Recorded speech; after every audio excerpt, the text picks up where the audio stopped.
দুর্ঘটনায় কোনো ব্যক্তি মারা গেলে ক্ষতিপূরণ হিসাবে তার পরিবার নিকট সামান্য কিছু অর্থ আমাদের দেশে প্রদান করা হয়, এটা শরীয়ত সম্মত কিনা বা শরীয়ত কি বলা হয়েছে? ভাই, কোনো মানুষ যদি কারোর ভুলে মারা যায়, তাহলে যার ভুলে মারা গেল তাকে রক্তমূল্য দিতে হয়, যেটাকে শরিয়ার পরিভাষায় দিয়ত বলা হয়। এই দিয়তের পরিমাণ হলো 100 ওট। 100 ওটের মূল্য দিতে হয়। আপনি 100 ওটের বিভিন্ন এইজের ওট দিতে হয়, সবগুলো মিলিয়ে এভারেজ করলে বাংলাদেশি টাকা কয়েক মিলিয়ন টাকা হয়, এটা দিতে হয়। এখন আপনি প্রশ্ন করবেন, একজন নিরীহ মানুষ মেরে ফেলছে বা তার ভুলে মরে গেছে কেউ, তো সেই মিলিয়ন টাকা কোথায় পাবে? উত্তর হলো, মিলিয়ন টাকা না পেলে সে জেলে সারা জীবন থাকবে, শেষ। ওই অবস্থায় তার মৃত্যু হবে। না দেওয়ার আগ পর্যন্ত তার ছাড় নাই, কারণ এটা তার পাওনাদার, তার হক। পাওনা দেওয়ার আগ পর্যন্ত সে জেলে থাকবে। এবং এইটা সৌদি আরবে আইন কার্যকর আছে, মিডল ইস্টের অনেক দেশে কার্যকর আছে, মুসলিম অনেক কান্ট্রিতে কার্যকর আছে, আপনি খোঁজ খবর নিয়ে দেখেন।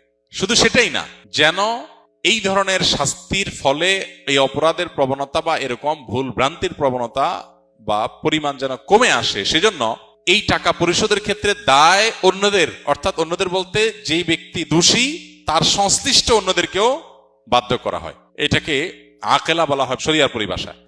অর্থাৎ যে এই দুর্ঘটনার কারণে বা যার ভুলের কারণে কেউ মারা গেল, তার বংশের লোকজন, আত্মীয় স্বজনের লোকজন, ধরুন তার অ্যাসোসিয়েশনের লোকজন, একজন ড্রাইভার ভুল করলো, তার সাথে জড়িত তার সংশ্লিষ্ট আর অনেকে আছে, অতএব সবাইকে আনুপাতিক হারে ভাগ করে হলো এই দায় নিতে হয়। এটার ফলে কি হয়? এটার ফলে একজন মানুষ, ব্যক্তি শুধু সতর্ক হয় না, পুরো সোসাইটি সতর্ক হয়ে যায় যে আমাদের সবাইকে এটার জন্য সাফার করতে হবে।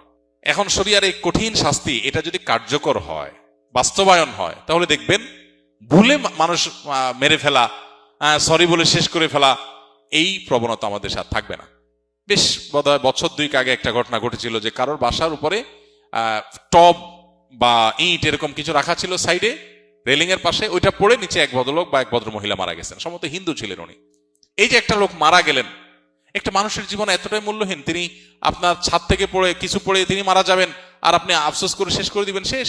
এত সহজ না। ইসলাম শরিয়ার বিচার ব্যবস্থা থাকলে আপনাকে জেলে যেতে হবে। যদি আপনার অনিচ্ছাকৃত ভুলে হয়, তাহলে এটার রক্ত মূল্য পরিশোধ না করতে পারলে, যতদিন না করবেন আপনি জেলে থাকবেন। আপনার পুরো গোষ্ঠীর লোকজন, অ্যাসোসিয়েশন লোকজন সবাই মিলে এই টাকা জোগাড় করে আপনাকে মুক্ত করতে পারে, অথবা মৃত ব্যক্তির আত্মীয় স্বজন থেকে যদি মাফ আদায় করতে পারে বা কমাইতে পারে, ডিসকাউন্ট নিতে পারে, ওকে। আর না হলে আপনি সারা জীবন জেলে থাকবেন, শেষ। এখন আমাদের দেশে এই যে ত্রুটি বিচ্ছুতিগুলো, এই ত্রুটি বিচ্ছুতিগুলো কার, কোত্থেকে হলো, সেজন্য দায়ীকে, সেগুলোকে কোনোভাবে নিরূপণ করা হয় না, বরং সরকারিভাবে 10,000, 20,000, 25,000 টাকা লাশপতি দিয়ে দায় সারা হয়। 25,000 তো দূরের কথা, 25 লাখ টাকা দিলেও তো একটা মানুষের অভাব ওই ফ্যামিলিকে কখনো পূরণ করিয়ে দেওয়া সম্ভবপর হয় না। অতএব আল্লাহ রাব্বুল আলামিন আমাদেরকে বোঝার তৌফিক দান করুন যে শরিয়ার বাইরে মুক্তির আসলে কোনো পথ নাই, আমাদেরকে দিন শেষে শরিয়াতে ফিরে আসতে হবে।